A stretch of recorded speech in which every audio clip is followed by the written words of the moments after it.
Assalamu alaikum, ladies and gentlemen. Welcome to all of you to today's class.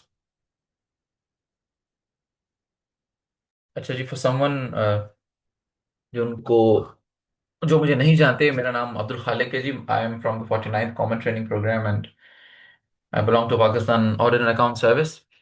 Altaf के platform पे मैं पढ़ाता रहा हूँ. करंट अफेयर्स में पढ़ाता हूँ वहाँ पे, और उसके अलावा आईआर भी मैं पढ़ाता हूँ.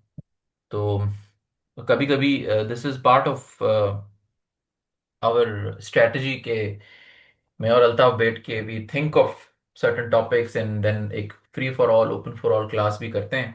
इससे पहले आई थिंक पाक इंडिया की भी मैं ओपन कर चुका हूँ एंड इसराइल भी पढ़ा चुका हूँ. तो आज का जो हमारा टॉपिक है, पहले तो हाउस रूल्स. प्लीज कोई भी अपना माइक जो है वो ओपन ना करे ड्यूरिंग क्लास.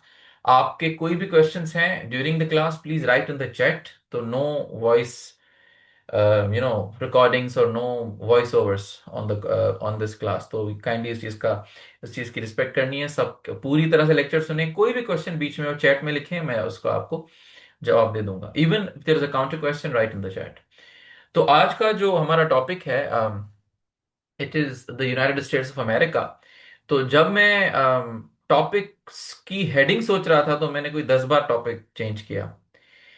बिकॉज जब आप यूएस के बारे में बात करते हैं एज अ कंट्री, या उसके बिहेवियर को समझने की बातें करते हैं, तो it is so complex, it is so multifarious कि आप समझ नहीं आ रहा मुझे कि टॉपिक मैं कौन सा रखूं. I started with neo colonialism, कि भाई कैसे यूएस जो है वो नियो कलोनियलिज्म को इस्तेमाल करता है. Then I went on to write about the realpolitik जो ट्रम्प इस्तेमाल कर रहे हैं.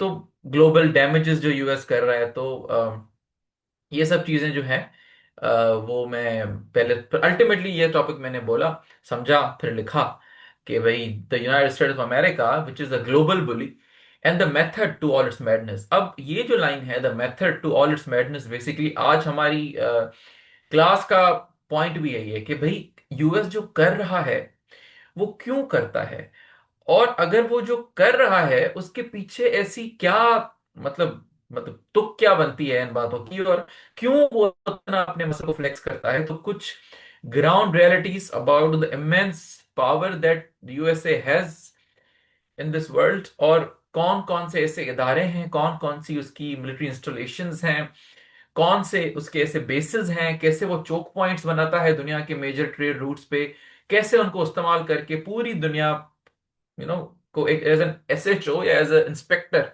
जो है कैसे सबको अपने टोस पे रखता है. तो आज बहुत इन डेप्थ में आपको वो चीजें पढ़ाऊंगा with some very eye opening facts and figures. उसके बाद ट्रम्प की प्रेसिडेंसी के बारे में हम थोड़ा बहुत जो है वो पढ़ेंगे कि भाई ट्रम्प जो है वो क्या कर रहे हैं आजकल, और उनकी वजह से क्या इम्पैक्ट आएगा इस पूरे इशू पे, या रीजन पे, या ग्लोबल क्या इम्पैक्ट्स आएंगे. तो ये सब आज हम आज की क्लास में पढ़ेंगे. तो बिस्मिल्लाह करते हैं. Lecture is already getting recorded, तो आई थिंक यूट्यूब पे अल्ताफ उसको लगा देगा. तो सबसे पहले वी हैव टू अंडरस्टैंड कि नियो कलोनियलिज्म क्या होती है. ये बहुत से आपके जो स्टूडेंट्स हैं, जो आप में से आईआर जिन्होंने लिया हुआ है, उनको शायद पता हो नियो कलोनियलिज्म का. मोस्टली बच्चों को पता नहीं होगा कि व्हाट इज नियो कलोनियलिज्म. तो बेसिकली कलोनियलिज्म जो होती थी, जो वर्ल्ड वॉर 2 से पहले कलोनियल पावर्स थे लाइक यूके और स्पेन और ऑटोमन एम्पायर, जो भी कलोनियल पावर्स थे, वो कॉलोनीज होती थी. जैसे India Pakistan was also a colony. तो उस कॉलोनीज को जो है वो पावर्स कैसे एक्सप्लॉइट करते थे, उसको हम कलोनियलिज्म कहते हैं. Neo colonialism basically it's a revamped version of colonialism, कि आजकल के दौर में भी वो कलोनियलिज्म इस्तेमाल होती है.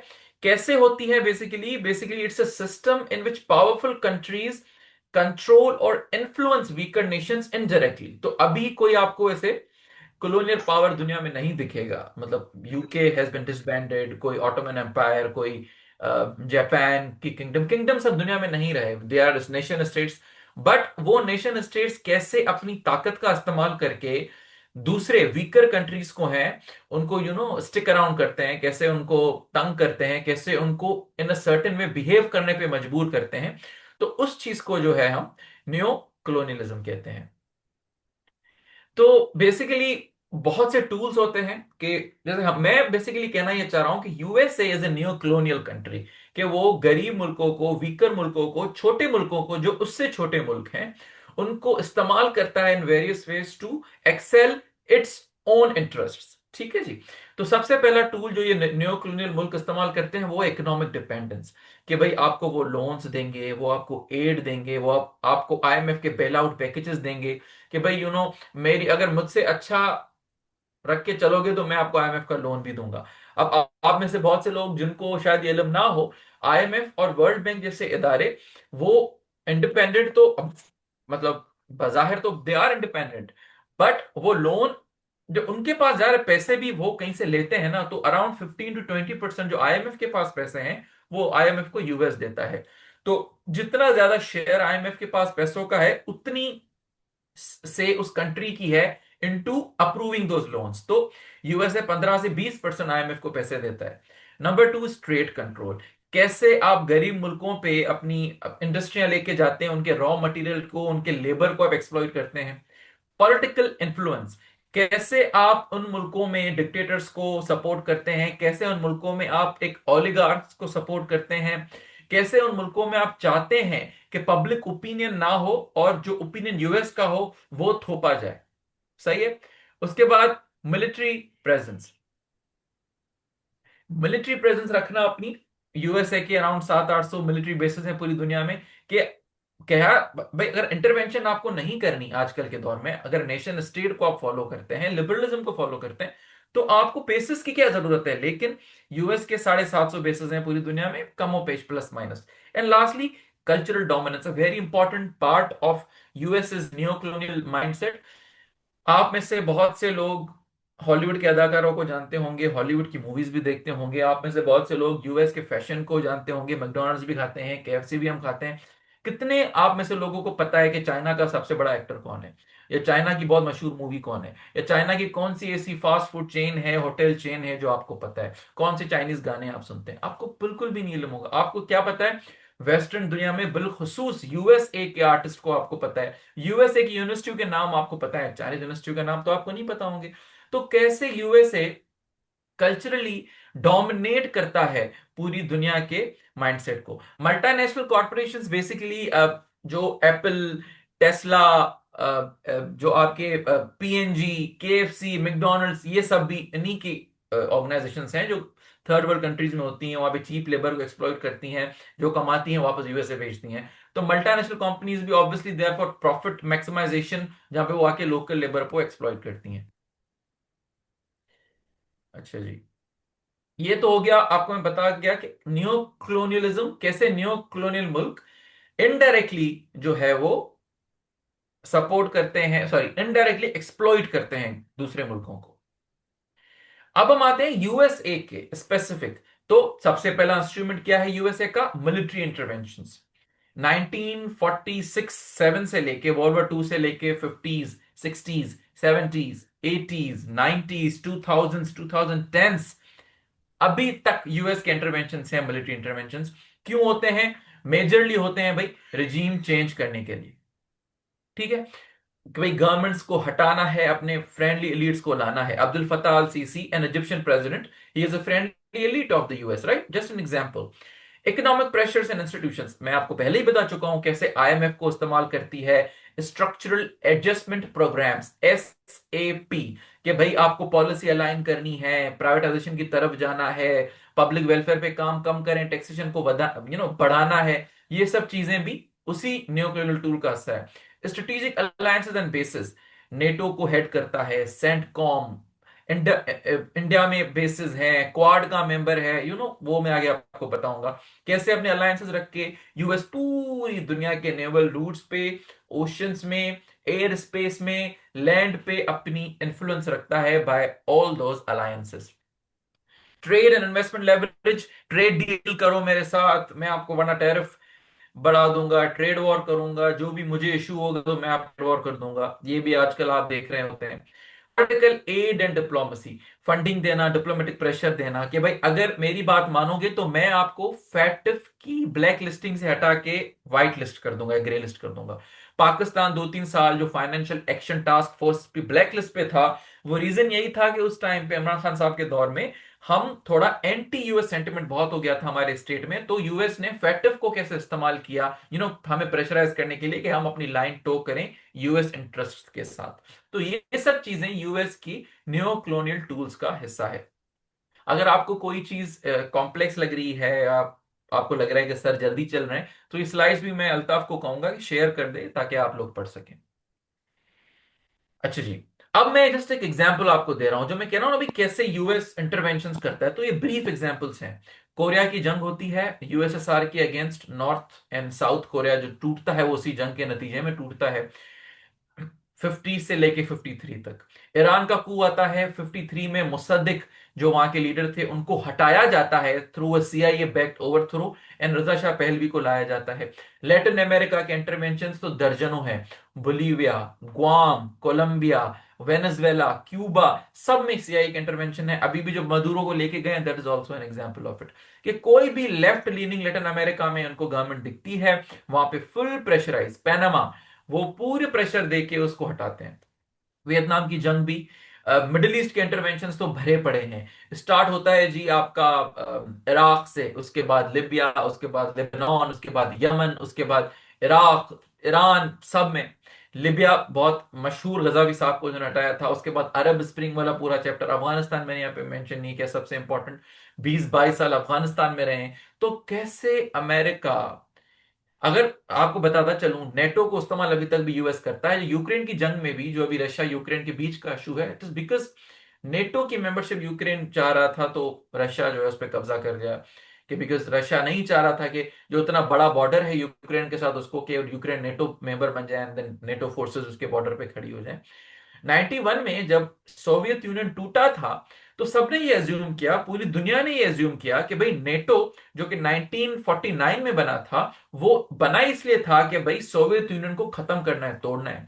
तो पूरी दुनिया ने ये एज्यूम किया कि जब 91 में सोवियत यूनियन, जो कि उस टाइम का रशिया सोवियत यूनियन था, वो जो टूट गया है, तो why is there a need for a NATO to exist. तो सबने सोचा भाई नेटो खत्म हो जाएगा, लेकिन यूएस ने बोला नहीं, मैं नेटो को खत्म नहीं करूंगा। एंड आज तक, टिल दिस वेरी, भाई ये पेन है ना, घुमाए प्लीज, मेरा पूरा वो फोकस चला जाता है, प्लीज कंट्रोल योर फिंगर्स। अच्छा जी, तो पूरा वो नेटो का 91 से लेके उन्होंने कंटिन्यू किया अपने पूरे उस मैकेनिज्म को। एंड आज के दिन तक नेटो, फिर वो जॉर्जिया हो, फिर वो यूक्रेन हो, फिर वो इराक हो, फिर वो ईरान हो, फिर वो अफगानिस्तान हो, लिबिया हो, अरब स्प्रिंग हो, नेटो वहां पे इंस्ट्रूमेंटल किरदार अदा करता है।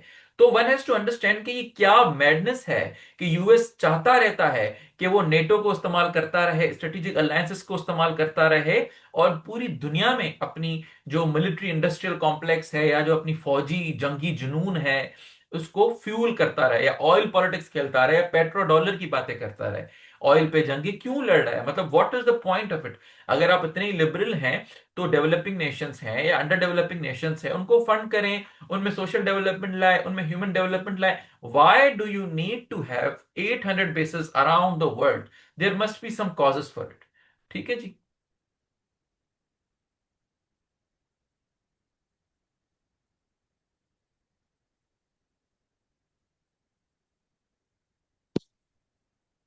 अच्छा जी। जी, कीप राइटिंग क्वेश्चंस, मैं आपके क्वेश्चंस पढ़ भी रहा हूँ बीच बीच में। तो मैं इसलिए चैट खोल रहा हूँ कि हो सकता है मेरी आवाज कट रही हो, तो इसलिए मैं चैट खोल रहा हूँ। I am reading your questions, so keep writing questions जो भी आपके हैं, आखिर में हम briefly will go through them. अच्छा, अमेरिका की जो दुनिया पूरी में डोमिनेंस है, आप सबको ये समझना चाहिए, वो ऐसे ही नहीं है।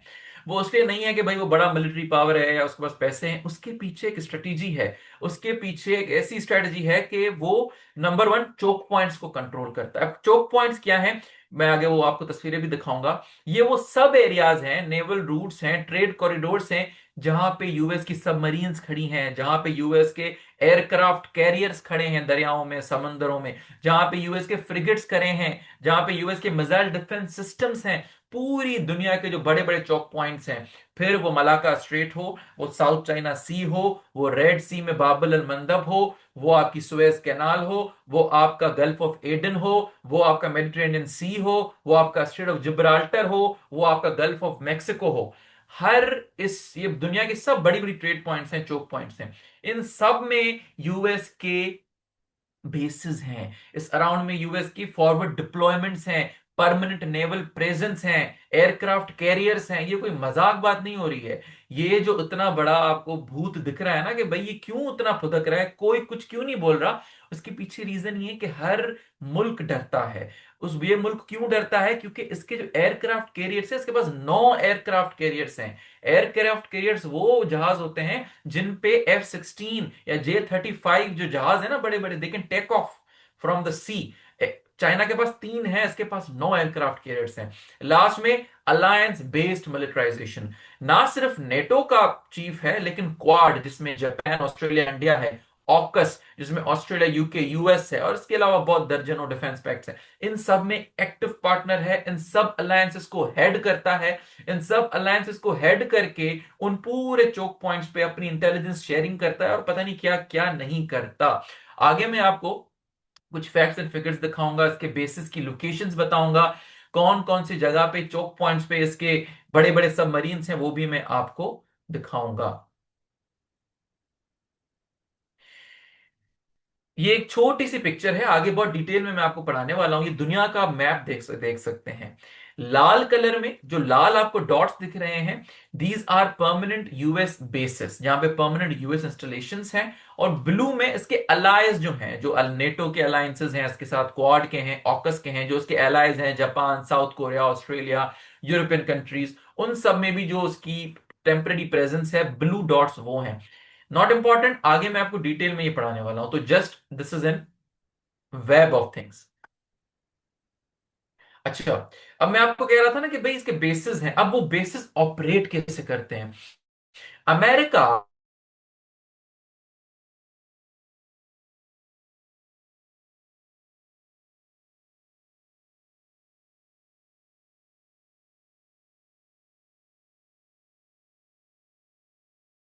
चाइना, इस पे इसकी 7th फ्लीट है, प्रॉपर मतलब एक नेवल बेसिस की फ्लीट है पूरी इसकी इधर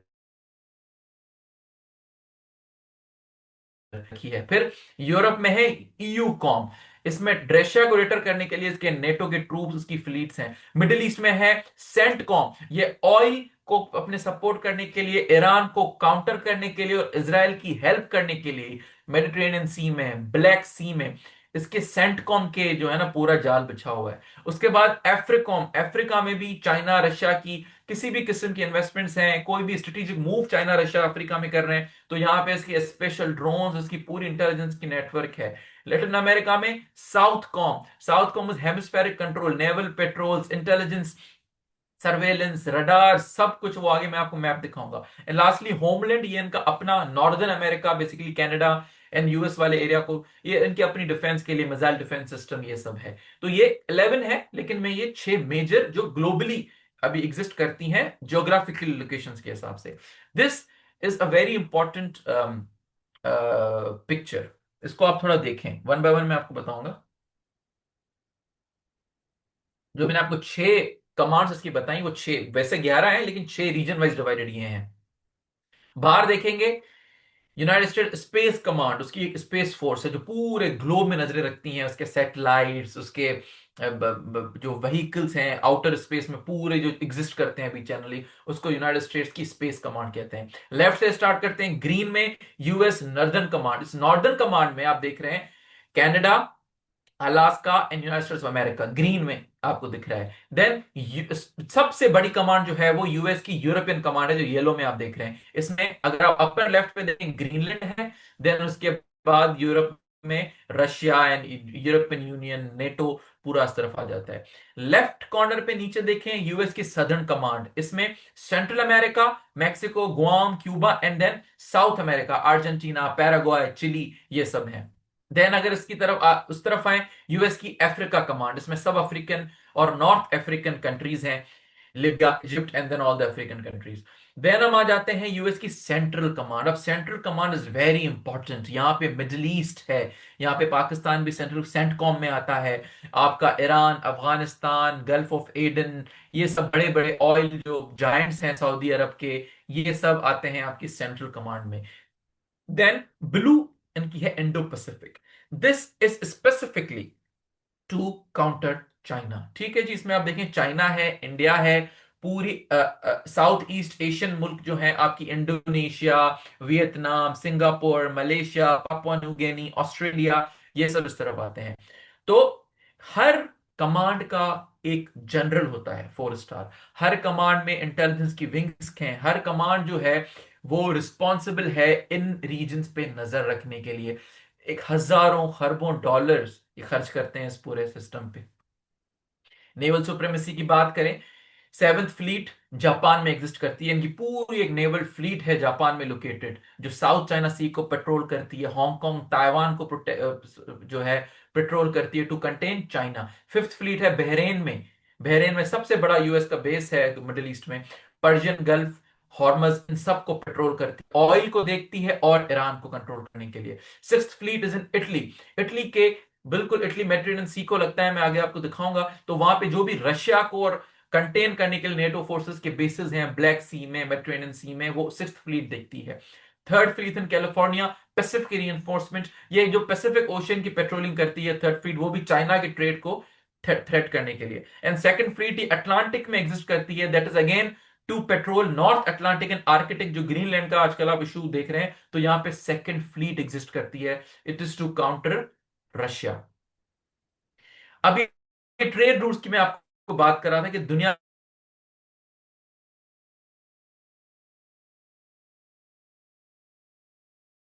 ईस्ट में यहाँ पे फिफ्थ फ्लीट है। 20% ग्लोबल ऑयल गुजरता है यहाँ पे, यूएस के फुल फ्लेज एक फ्लीट खड़ी हुई है। बाबुल अल मंदब, ये जिबूती का एयरबेस रेड सी से होता हुआ आप सुएज कैनाल में जाता है, देन मेडिटेरेनियन सी में जाता है। मैं आपको मैप दिखाऊंगा, यहाँ पे भी इनकी नेवल फ्लीट्स हैं। मलाका स्ट्रेट, चाइना का I think around 80% oil trade गुजरता है मलाका स्ट्रेट से, थ्रू सिंगापुर एंड मलेशिया के बीच में से मलाका स्ट्रेट। यहां पर भी इनकी पेट्रोल्स हैं। पनामा कैनाल अमेरिका में, अगेन दिस इज लिंक, यहाँ पे भी इनकी अटलांटिक एंड पैसिफिक के बीच में पनामा कैनाल है, तो उसमें से शिप्स जो गुजरती हैं वहां पर भी इनके बेसेस हैं। And lastly Taiwan Strait, East China, East Asia, East China Sea, यहां पर भी इनके। अच्छा, ये बेसिस जो यूएस के टोटल दुनिया में है वो 750 बेसिस हैं। अच्छा, इनके जो एक्टिव बड़े बेसिस हैं ना वो 128 हैं। एक तो होते हैं परमानेंट बेसिस। परमानेंट बेसिस इनके अराउंड 128 हैं। बाकी जो टेम्पररी बेसिस हैं, अगर यूएस के 4 फौजी भी किधर पोस्टेड हैं for for for whatever reason, तो उसको हम बेस ही गिनते हैं कि भाई यूएस की प्रेजेंस है उधर। तो permanent large bases are 128। Apart from that small units are around 750 total. Around $1 trillion का डिफेंस बजट है यूएस का। China which is the second biggest spender of the defence budget, उसका 300 बिलियन है। US का thrice that, $1 trillion around US का defence budget है। हमारी GDP 300 billion की है। ठीक है जी। अगर आप नंबर ऑफ बेसिस की बात करें, सबसे ज्यादा नंबर ऑफ बेसिस यूएस के जर्मनी में है, देन जापान में 50 हैं, साउथ कोरिया में 28 हैं, इटली में 13 हैं, बहरेन में इनका नेवल हेडक्वार्टर है, कतर में इनका अल उदेद एयरबेस है, सेंटकॉम का हेडक्वार्टर है, जो सेंटकॉम हमने पीछे पढ़ा था, जो मिडिल ईस्ट का पूरी सर्वेलेंस करता है। अब ये जो अल उदेद बेस है, ये आउटसाइड यूएस सबसे बड़ा एयरबेस है। एंड लास्टली जिबूटी में भी यूएस का एयरबेस है, जो अफ्रीका के ऊपर नजर रखता है। तो ये आगे पीछे भी हो सकते हैं number, but generally just to give you an idea, ये बहुत इंपॉर्टेंट है। ये जो मैंने आपको कमांड बताई थी इंडो पैसिफिक में, जो यूएस की कमांड है ना, इंडोपाकॉम। अब आप ये देखें, blue are the permanent US bases. अब मैं आपको जस्ट एक एनोटेट करता हूं यहाँ पे पेन से, ताकि आपको थोड़ा इल्म हो। अब बेसिकली ये जापान, ये साउथ चाइना सी है, ये वाला एरिया जो है ना, ये साउथ चाइना सी, नो सॉरी, ये साउथ चाइना सी है आपका, ये पूरा एरिया। ठीक है जी। अब यहां पे यूएस का परमानेंट बेस है, यहां पे ब्लू यूएस का परमानेंट बेस है, यहां पे यूएस, साउथ कोरिया में यूएस के परमानेंट बेसिस हैं। ये सब चाइना का पूरा ट्रेड इधर से शंघाई से होता हुआ यहां से जाता है नीचे। ये साउथ चाइना सी वाला पूरा रीजन मैंने आपको बताया, यहां से चाइना का पूरा जाता है ट्रेड। अब आप देखें, यहां से चाइना का ट्रेड जाता है, यहां पे भी अंदर से भी जाता है, ये पूरे यूएस के एलाइज के बेसिस हैं। यहां से चाइना का ट्रेड जाता है, जाता है, जाता है, मैं रेड लाइन को फॉलो करें, this is the Malacca strait. ये ब्लू पॉइंट देख रहे हैं आप, ये बिल्कुल मलाका स्ट्रेट के ऊपर उनका एक प्रॉपर नेवल बेस है। ये मलाका स्ट्रेट से होता हुआ बे ऑफ बंगाल की तरफ जाता है। ये तो मैंने आपको बता दिया चाइना के ट्रेड को कैसे काउंटर करते हैं। उसके अलावा ये वाला पूरा एरिया, यहाँ पे इनके एलायंस के बेसिस, ये वाला पूरा पैसिफिक ओशन के बीचों बीच इनका एक एयर बेस है। तो आप देख लें कैसे पेट्रोल किया हुआ है। मैं अगर इसको क्लीन करूं तो आपको जैसे एक फील होगा। आप देखेंगे बेसिस कोई मजाक बात नहीं होती है, आपको लगेगा सर प्रेजेंस होगी, नहीं। यहाँ पे इनके प्रॉपर मिसाइल डिफेंस सिस्टम्स, इनके इंटरकॉन्टिनेंटल बैलिस्टिक मिसाइल्स, इनके रेडार्स, इनकी satellite movements, everything is connected. तो पूरे इस रीजन को सबसे ज्यादा heavily guarded, I think after European command के बाद आपका इंडो पैसिफिक का रीजन आता है। व्हाइट वाले पूरे मुल्क इंडो पैसिफिक रीजन में है, मंगोलिया, चाइना, इंडिया, ये सब। आप ये देखें ऑस्ट्रेलिया इंक्लूडेड। जापान में यूएस की सबसे बड़ी फोर्स जापान में है अभी, बिकॉज जापान एंड जर्मनी दोनों के पास अपनी आर्मीज नहीं है। तो मेजरली जो है यूएस उनको जो है डिफेंस देता है। तो इन पूरे में साउथ कोरिया में बहुत यूएस की फोर्सेस हैं। अब यहां पे देखें कितनी प्रेजेंस है। ये एक बहुत वेरीफाइड सोर्स है। ये यूएस की एक वेबसाइट है, डीएमडीसी। आप लिख लें, I think DMDC, ministry of defence के अंडर उनकी एक वेबसाइट है। उस वेबसाइट से मैंने ये चीजें ली हैं, तो इट्स ऑफिशियल यूएस डॉक्यूमेंट्स, हवाई बातें नहीं है। आप इनके सिर्फ बेसिस चेक करें। ये सिर्फ है आपका रीजन कौन सा, इंडो पैसिफिक का रीजन। आगे जाते हैं। अब आपका बेस दूसरा रीजन आ गया। ये देख लें जी, यूरोप का रीजन। अब ये रशिया है। अब मैं पेन खोलता हूं आपकी, जस्ट लुक एट दिस। शायद आपने पहले कभी ये चीजें ना पढ़ी हो, तो मैं आपको दिखा दूं क्यों भाई इतना भुदकता है ट्रंप। ये ब्लैक सी का रीजन है जी। ये आपका क्रीमिया है जो मैंने गोला भी बनाया है, दिस इज क्रीमिया, ठीक है। ये आपका रशिया है पूरा। यहां से रशिया का ट्रेड जाता है जी। और ये वाला जो एरिया है जो अभी गोल बना रहा हूं मैं, ये है मार्मरा सी, बॉस्फोरस स्ट्रेट। आप में से कोई तुर्की गया हो या, खैर, तो यहां से रशिया का ट्रेड होता हुआ जाता है नीचे मेडिटेरेनियन सी में। ये इस तरफ सीरिया है। यहाँ पे रशिया का एक नेवल बेस है टार्टस सीरिया में। अब ये इटली है, मैंने बोला था ना इटली। तो इटली में बेसिकली ये इसके नेवल बड़े बेसिस हैं। अभी देखें ये पूरा ट्रेड होता हुआ गुजरता है, एंड दिस इज द, अभी जो गोला बना रहा हूं मैं, स्ट्रेट ऑफ जिब्राल्टर, मोरक्को और पुर्तगाल के बीच में जो मेजर ट्रेड रूट है, चोक पॉइंट है, जो यूरोप का ट्रेड कनेक्ट करता है यूएस के साथ, या रशिया का जो ट्रेड कनेक्ट होता है यूरोप के साथ, पूरा इसके थ्रू बाहर जाती हैं शिप्स, आती हैं। यहां पर दो यूएस के बेसिस हैं। उसके अलावा ये तो नीचे वाला हमने एरिया पढ़ लिया, ये तो पूरा भरा ही हुआ है ना नेटो की फोर्सेस के साथ। अब ऊपर ग्रीनलैंड की आप बात कर रहे हैं, यहां पर भी if I am not wrong, ये देखें ऑलरेडी एक इनका बेस बना हुआ है ग्रीनलैंड में, जो पूरा ग्रीनलैंड ये चाहते हैं ना। ऑलरेडी यहाँ पे एक बेस है, यहां पर भी अगर रशिया अपना ट्रेड निकालता है तो आइसलैंड में इनका बेस है, देखें जी। देन यहां से आगे हम जाएंगे तो आपको और बेसिस दिखेंगे कैसे जो है यूएस पूरे यूरोप को चोक करता है। वो आपके आगे हैं। ग्रीन वाले मैंने आपको बोले थे इसके टेम्पररी बेसिस हैं, ब्लू वाले परमानेंट यूएस के बेसिस हैं।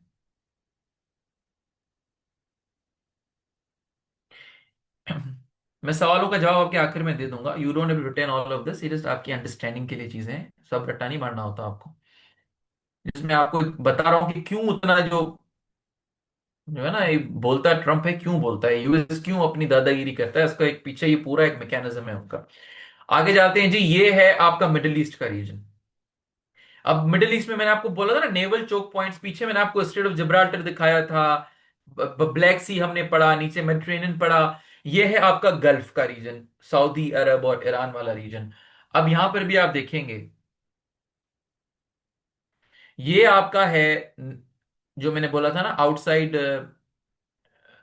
ये बहरेन का बेस, ये जो सबसे बड़ा अल उदेद का एयरबेस कतर वाला, ये आपका ईरान है, ठीक है जी। यहाँ पूरे में यूएस के बेसिस हैं, ये पूरा तेल निकलता है इधर से जी। ये कुवैत में देखिए कितने बेसिस हैं, 5 तो कुवैत में है।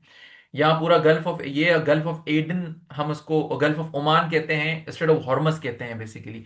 यहाँ पूरा जो है सऊदी और ईरान का तेल यहां से निकल के आगे जाता है टुवर्ड्स चाइना। हमने इंडो पैसिफिक में पढ़े कितने बेसिस थे, फिर यहां से गुजर के जाता है इधर। अब ये देख लेंगे कितने एयर बेसिस हैं इधर पूरा। अब ये क्यों देखिए, ये बेसिस सिर्फ तेल को बचाने के लिए थोड़ी है, ये ईरान को काउंटर करने के लिए भी है। ये अफगानिस्तान पे नजर रखने के लिए भी है, ये पाकिस्तान पे नजर रखने के लिए भी है। ऊपर देखें तो सेंट्रल, ये पूरा सेंट्रल एशिया का रीजन है, इस पे कंट्रोल रखने के लिए भी है। अलग इस तरफ तो हमने अलग से पढ़े इसके बेसिस, इस तरफ। ये राइट साइड पे आप देखें तो सिर्फ इसकी सेंटकॉम है जो मिडिल ईस्ट की कमांड है, उसके बेसिस हैं। आप में से अगेन, आप टेंशन ना लें, आपको रटना नहीं है इसमें से कुछ, कुछ भी नहीं रटना, ये बस आपको मैं एक यू नो दिखा रहा हूं स्कोप कितना है, यूएस की प्रेजेंस कितनी है पूरी दुनिया में, वो चीजें बता रहा हूं। बिल्कुल ऐसा ही है मरियम, बिल्कुल ऐसा ही है, शी इज राइट। अच्छा जी। आ, आगे जाते हैं, ये आपने ये देख लिया। अब आगे देखें, ये है अफ्रीका। अगेन, अफ्रीका में बहुत जो इंपॉर्टेंट आपको चीज देखनी है वो ये वाली चीज देखनी है, जिबूती वाली। यहां पे जो उनका ये वाला बेस है, यहां से गल्फ ऑफ एडन, रेड सी होता है, ऊपर इजराइल है, यहां से ऊपर हम जाएं, ये आपकी जो है this one is the Suez canal. ऊपर आपका पूरा यूरोप एंड मेडिटेरेनियन सी है इसके ऊपर। और ये देखें यहां से पूरा जो गुजरता है ट्रेड रेड सी से थ्रू सऊदी के, यहां पर भी ऑयल फील्ड्स हैं। यहां पर देखें मेजर चोक पॉइंट है, ये वाला जिबूती वाला, यहाँ पे चाइना का भी एक बेस है, बल्कि चाइना यहाँ जिबूती में 7 मुल्कों के बेसेस हैं, if I'm not wrong, Russia का भी है। यहां पर भी इनका एक बेस है। अफ्रीका इतना कंसर्न नहीं होता यूएस के लिए, क्योंकि नीचे से ट्रेड जाता नहीं है, सही है, मोस्टली ट्रेड जाता है इन रूट से। चलें जी, इस पे ज्यादा टाइम जाया नहीं करना।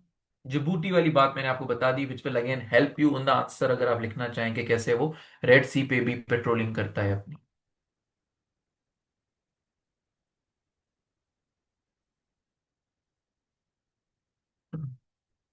आगे बहुत इंपॉर्टेंट रीजन ये आपका है जी, साउथ कॉम। अभी जो वेनेजुएला आप सुना है, ये सब यहां पर एग्जिस्ट करते हैं जी। अभी आपको मैं यहां पर भी दिखाता चलूं, this is the Panama canal, जो मैं आप अभी आपको दिखाऊंगा।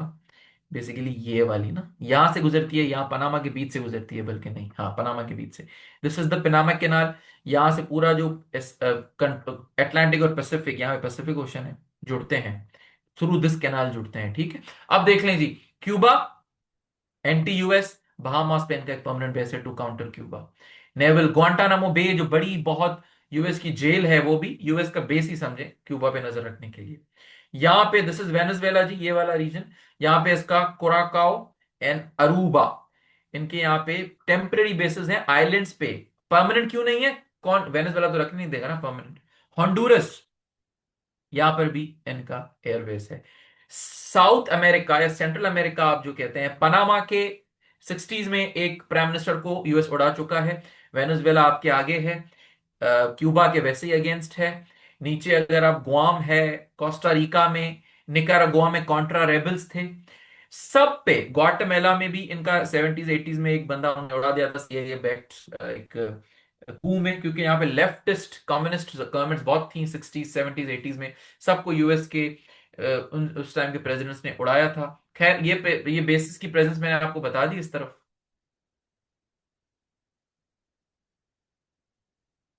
आगे जाते हैं।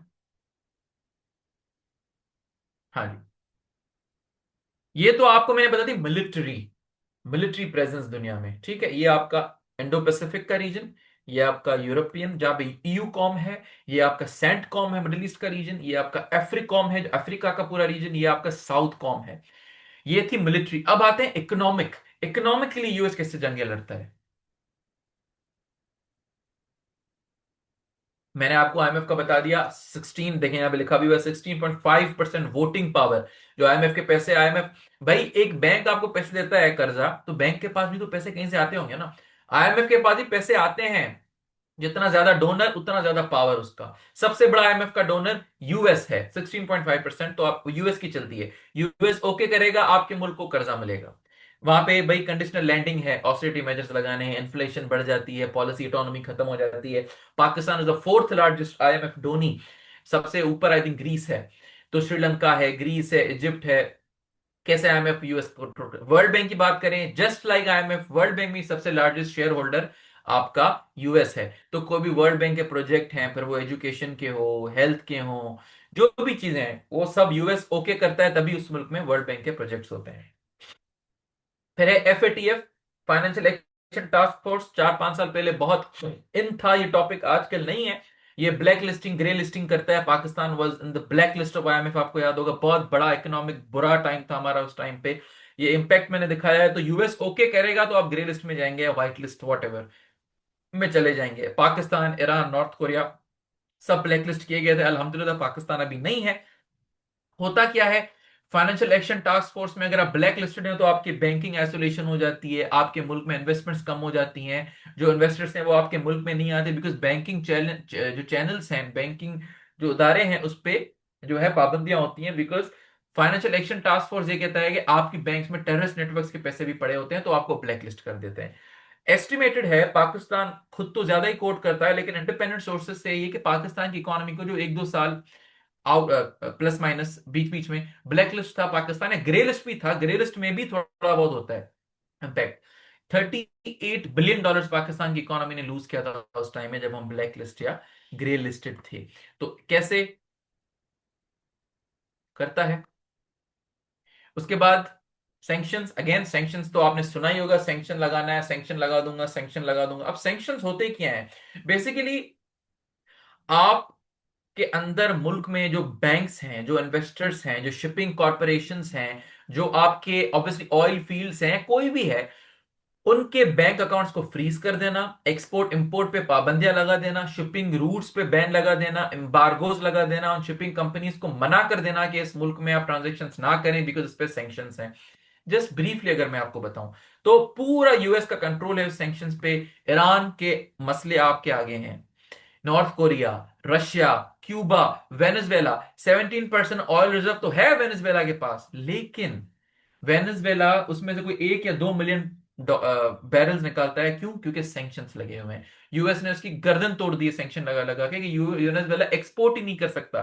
फिर ब्लैक मार्केट में एक्सपोर्ट होता है वेनेजुएला से, ऑयल स्मगलिंग होती है। या रशिया अगर हेल्प करना चाहता है वेनेजुएला को तो रशिया पहले इंडिया को बेचता है, या वेनेजुएला पहले इंडिया को भेजेगा, फिर इंडिया रशिया को भेजेगा, थर्ड रूट से वो फिर लगाते हैं। ईरान का ऑयल 80% एक्सपोर्ट ईरान का हिट हुआ इन सैंक्शन से। वेनेजुएला की जीडीपी 75% कम हुई इन सैंक्शंस की वजह से। उसके बाद सेकेंडरी सैंक्शन भी होते हैं, तो वो सेम चीज है। लास्टली डॉलर डोमिनेंस, जितना डॉलर आपके पास है आपका मुल्क उतना, क्योंकि इंटरनेशनल ट्रेड डॉलर्स में होता है एंड यूएस की रिजर्व करेंसी है वो, जितना यूएस डॉलर छापेगा उतना उसके पास पैसा होगा। आपको बैलेंस ऑफ क्राइसिस क्यों होते हैं भाई, आपने सुना होगा इकोनॉमिकली स्पीकिंग कि भाई पाकिस्तान को बैलेंस ऑफ पेमेंट के क्राइसिस हैं, बैलेंस ऑफ पेमेंट के क्राइसिस हैं। भाई पेमेंट डॉलर में करनी होती है ना, पीकेआर तो बहुत है हमारे पास, 100, 500, 1000, 5000 का नोट जितना छापे, लेकिन वो तो नहीं लेगा ना आपका इंपोर्टर, जो एक्सपोर्टर वॉट एवर, वो तो करेंसी आपकी इंटरनेशनल करेंसी तो डॉलर है। तो यूएस डॉलर छापता है, डॉलर को कंट्रोल करता है। अगेन डॉलर अगर रुक गया आपके मुल्क में आना तो आपका पैरालिसिस होता है, ट्रेड आपका खत्म हो जाता है, ग्लोबलाइज दुनिया है ना। तो ये चीज आ गई। अब हम आते हैं ट्रंप पे। एक डॉक्ट्रिन था 1800s में, आई थिंक 1850s में, मॉनरो डॉक्ट्रिन, यूएस के एक प्रेसिडेंट थे मॉनरो, उनका एक डॉक्ट्रिन था। उसका बेसिस ये था कि बिकॉज 1800s में जिसकी यूएस हिस्ट्री है, 1800s में यूएस जो है वो कॉलोनी, यूके की कॉलोनी नहीं था, एक इंडिपेंडेंट स्टेट हो गया था, लेकिन UK was still trying to tow US back into the British Empire. उस टाइम पे यूएस के प्रेसिडेंट ने, मॉनरो ने एक डॉक्ट्रिन बनाया था, मॉनरो डॉक्ट्रिन। एक मिनट मुझे, I am getting a call. Hello.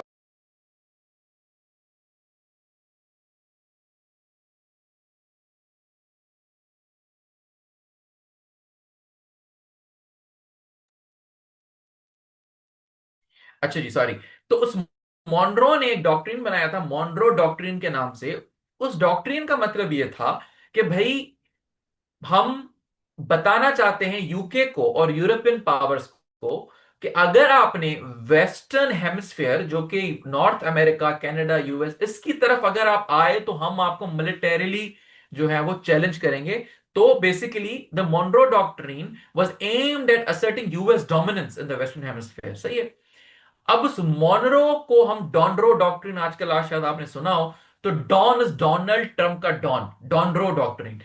तो 2026 में यूएस प्रेसिडेंट अंडर जो प्रेसिडेंट ट्रंप है, उन्होंने बोल्ड मिलिट्री ऑपरेशन किया वेनेजुएला में, जिसमें भाई उसको निकोलस मदुरो को रिमूव किया, फिर वो अपाचे में ले आए उसको, फिर अभी वो शिकागो में एक फैसिलिटी में उसको बंद भी कर दिया है।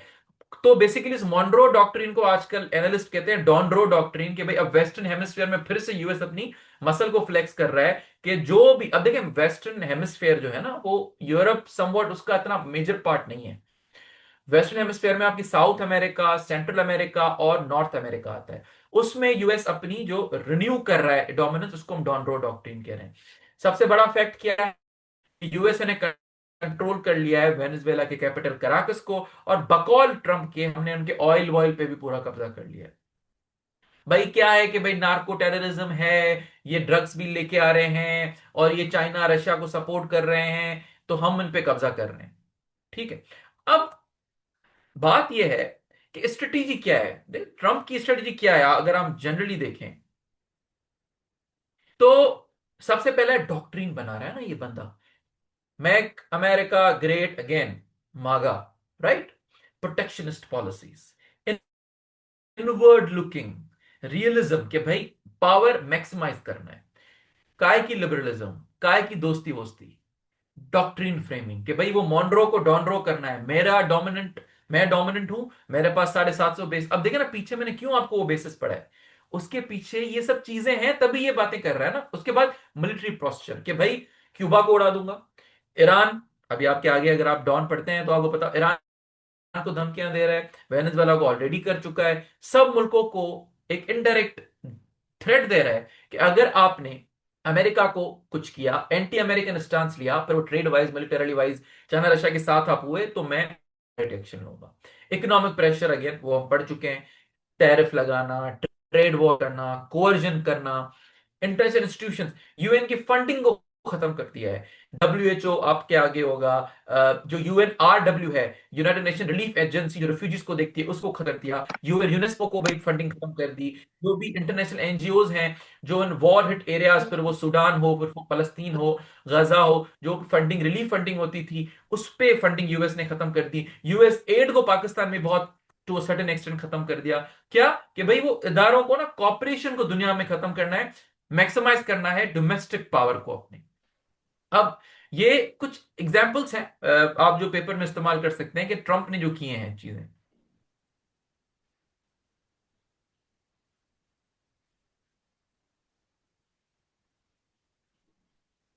देखें, सबसे पहले क्लाइमेट डील 2017 में इसने विड्रॉ कर दी।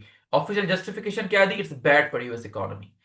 यूनेस्को विड्रॉ कर लिया कि भाई एंटी इजराइल कर रहा है यूनेस्को चीजें। UNHRC, human rights council, withdraw कर लिया। यूएनआरडब्ल्यूए जो मैंने बोला, refugee agency, withdraw. World Health Organization, withdraw. Iran की न्यूक्लियर डील जो ओबामा ने की थी, जिससे पूरी दुनिया में एक, ना सिर्फ इकोनॉमिकली स्पीकिंग, लेकिन एक मिलिट्री posture दुनिया का बेहतर हो गया था कि भाई अब न्यूक्लियर जंग की तरफ ईरान नहीं जा रहा, न्यूक्लियर बॉम्ब की तरफ ईरान नहीं जा रहा, उसमें से ब्लेटेंटली विड्रॉ कर लिया। उसी के बाद तो मसले स्टार्ट हुए। And then global compact on migration, इसकी पार्टिसिपेशन रिजेक्ट कर दी। यूएन पीस कीपिंग बजट को भी खत्म कर दिया। ये कुछ एग्जांपल्स हैं। खैर बाद में, just for your knowledge, Joe Biden की हुकूमत थी 2018 के बाद, if I am not wrong, उसने सबको रिज्वाइन भी किया है, ऐसा नहीं है कि नहीं किया। लेकिन विड्रॉल का मतलब क्या है, मैं जैसे आपको बता रहा हूं ना, कि भाई ये बंदा कितना हेड स्ट्रांग है बंदा। आप उसको फिर स्टूपिड भी कह सकते हैं, आई डोंट नो क्या उनका माइंडसेट है, but he is very right aligned. वो एक चीज कर देता है तो कर देता है। कितने विड्रॉल्स किए हैं, तो क्या ये वही यूएस है जो लिबरलिज्म की बातें करता है? चलिए, आपके क्वेश्चंस में पढ़ता जा रहा हूं मैं, इंशाल्लाह लास्ट में आपको जवाब भी दूंगा।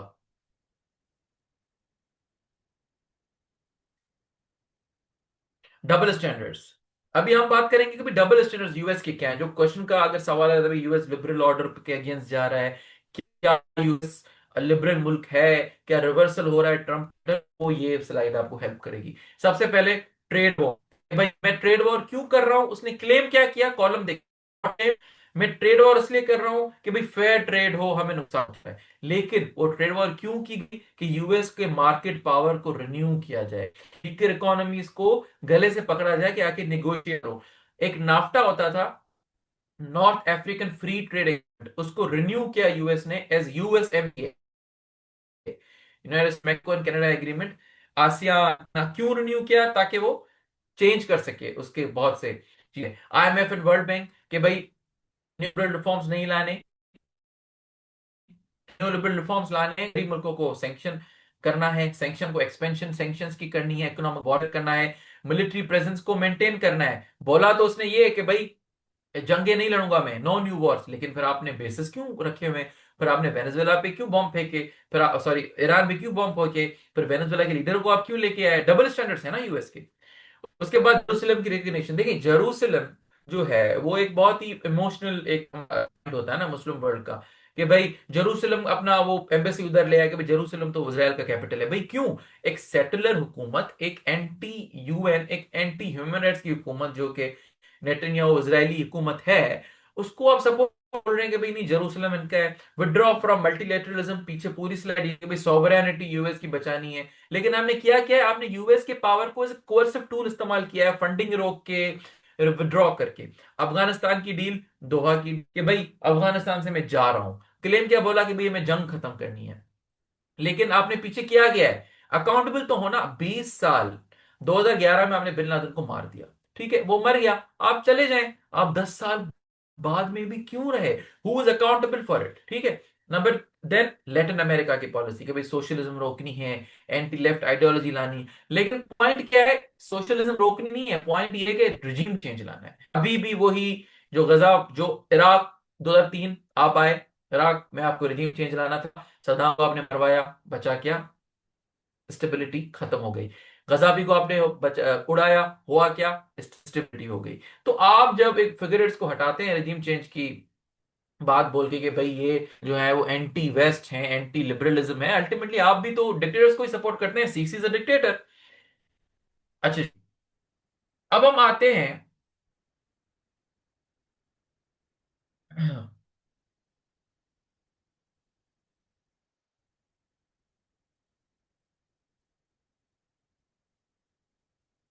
अच्छा जी, अब सवाल के एंड पे हम आते हैं कि भाई इन सब का इम्पैक्ट क्या आ रहा है। देखिए, सबसे बड़ा इम्पैक्ट है इंटरनेशनल बैकलैश। देखिए, कहीं ना कहीं आपके जो नॉर्म्स हैं, एथिकल वैल्यूज हैं, वो वेस्टर्न लिबरल नॉर्म्स हैं, उस सब से ना क्रिटिसिज्म ही हो रहा है ना आपको। फिर चले ट्रम्प जो कर रहा है कर, लेकिन क्रिटिसिज्म तो है। फिर वो आपके इंटरनेशनल मीडिया में भी है, आपके फोरम्स पे भी है। ईयू भी कंडेम कर रहा है ट्रम्प को, यूएस के इस बिहेवियर को। Halogen of rules based order के भी यूएन चार्टर एग्जिस्ट करता है, मल्टीपल इंस्टीट्यूशंस एग्जिस्ट करते हैं, यूएनएससी एग्जिस्ट करता है, आपकी आईसीजे एग्जिस्ट करती है, आईसीसी एग्जिस्ट करती है। वो सब भी इग्नोर है। देन एम्बोल्डनिंग राइवल्स, कि आप जो एंटी चाइना या एंटी रशिया होने के चक्कर में कर क्या रहे हैं? ब्रिक्स जैसे या एससीओ जैसे इंस्टीट्यूशंस एम्बोल्डन कर रहे हैं, आप उनको और मजबूत कर रहे हैं कि देखें, हमने तो आपको कहा था ना कि भाई देखिए ये टीचर बन के हमें जो डंडे मार रहा है, हमने तो बोला था US is unilateral power, US is a bully. तो उस बुलीनेस को देख लें आप, तो वो और जुड़ते हैं। रीजनल इंस्टेबिलिटी, अगेन कोई भी इंटरवेंशन आप करते हैं, मिडिल ईस्ट देख लें, साउथ एशिया देख लें, सेंट्रल अमेरिका देख लें, कहां भी कहीं भी आप मिलिट्री इंटरवेंशन करते हैं, वहां पे आप रीजनल स्टेबिलिटी, इंस्टेबिलिटी लेके आते हैं, कॉन्फ्लिक्ट को बढ़ा देते हैं, इनसिक्योरिटी को बढ़ा देते हैं, बैलेंस ऑफ पावर को अपसेट कर देते हैं, सिक्योरिटी डायलेमा को बढ़ा देते हैं। Lastly global democratic decline, again US जो क्लेम करता है कि भाई वो चीफ है लिबरलिज्म का या डेमोक्रेसी का और ह्यूमन राइट्स का और ग्लोबल वेलफेयर का, उससे तो आप बैकस्लाइडिंग कर रहे हैं, उससे तो आप हट रहे हैं। तो ultimately you are giving space to countries like China and Russia to take over in the long run. अच्छा, ये तो था इम्पैक्ट इन जनरल, कि भाई इम्पैक्ट जनरल क्या हो। अब वर्ल्ड ऑर्डर पे कौन सा इम्पैक्ट आएगा, ये एक लास्ट स्लाइड है, उसके बाद मैं आपके क्वेश्चंस का जवाब दूंगा।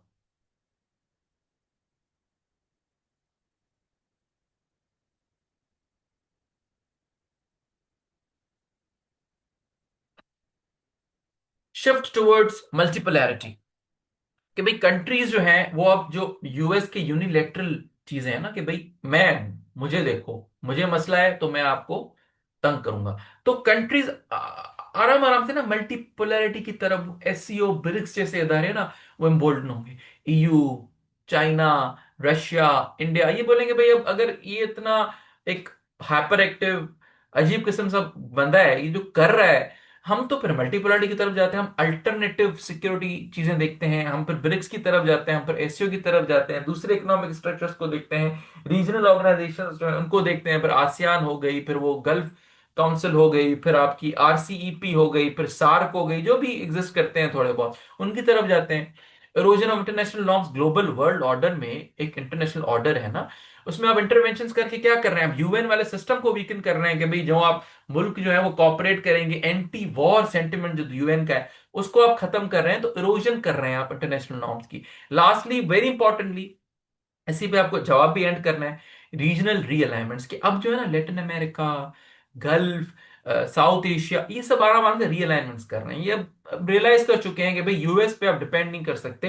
क्योंकि पहले तो ये होता था ना कि भाई वो आईएमएफ को इस्तेमाल करता था या बेसिस को इस्तेमाल करता था, अब तो डायरेक्ट इंटरवेंशंस कर रहे हैं। अब तो एक मुल्क के प्रेसिडेंट को उठा के बंद बांध दिया उसने, तो मतलब अल्टीमेटली तो कंट्रीज अपने स्टेट के इंटरेस्ट को देखती है ना, तो फिर वो एक ऐसे बुली से हटके अपनी रीजनल रीअलाइनमेंट्स करेंगी। अच्छा जी, मैंने ये लास्ट स्लाइड में आपके सोर्सेज भी लगा दिए हैं। ये डीएमडीसी में कह रहा था, जहां से मैंने ये मैप्स निकाले थे, ये डीएमडीसी वेबसाइट है, यूएस की ऑफिशियल वेबसाइट, वहां से निकाले थे। एंड नीचे जो पिक्चर्स मैंने लगाई थी, ये एसजीपी एक साइट है, basically it's a think tank जिसने कांग्रेस को एक रिपोर्ट दी थी, उसमें से मैंने पिक्चर्स निकाली थी। तो these are official verifiable sources, you can watch them, read them, very helpful अगर आप चाहें। Slides I think you can get them, मैं अल्ताफ से एक बार पूछ लूंगा। अच्छा, अब मैं आपके क्वेश्चंस पे जाता हूँ।